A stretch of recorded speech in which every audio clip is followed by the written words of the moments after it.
नमस्कार दोस्तों, आप सभी का एक नई वीडियो पे स्वागत करते हैं। जी हाँ दोस्तों, आप लोग को बता देना चाहेंगे। जी हाँ दोस्तों, आप सभी के बीच एक गुड न्यूज़ है। ये आप लोग को बता देना चाहेंगे रानी एक्ट्रेस। जी हाँ दोस्तों, आप लोग कहीं ना कहीं रानी एक्ट्रेस को जरूर जानते होंगे और खेसारी लाल यादव का एक ही साथ दोनों का एक गाना आने वाला है आप सभी के बीच बहुत ही जल्द है, क्योंकि एक पोस्ट रिलीज करते हुए बताते हैं रानी एक्ट्रेस। जी हाँ दोस्तों, इसमें कुछ कैप्शन लिखा हुआ नहीं, जैसे आप लोग देख पा रहे होंगे यहाँ पे, जैसे आप लोगों को दिख रहा होगा कैप्शन में। और आप लोग को बता देना चाहेंगे ये रानी एक्ट्रेस आज से 3 दिन पहले एक पोस्ट करते हैं जहाँ पे 5 फोटो एक साथ पोस्ट करते हैं शूटिंग सेट का।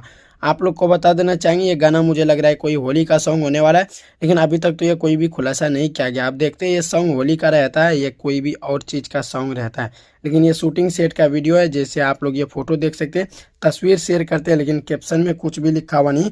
और आप लोग को बता देना चाहेंगे कमेंट में भी बहुत सारे लिखा है सुपर दीदी, ऐसे करके बहुत सारे लोग कमेंट कर रहे हैं। आप लोग को बता देना चाहेंगे ये गाना काफ़ी हिट होने वाला है, लेकिन ये अभी तक मालूम नहीं पड़ा है आखिर ये कौन सा गाना होने वाला है आप सभी के बीच। आप लोग को बता देना चाहेंगे ये गाना खेसारी लाल यादव का जब तक आएगा, जब तक आप लोग को इन्फॉर्मेशन हम देते रहेंगे। तो चलिए गाइस, ये था कुछ खास जानकारी अपडेट। आप सभी को कैसा लगा? चल के वीडियो को शेयर कीजिएगा। मिलते हैं नेक्स्ट वीडियो में। धन्यवाद।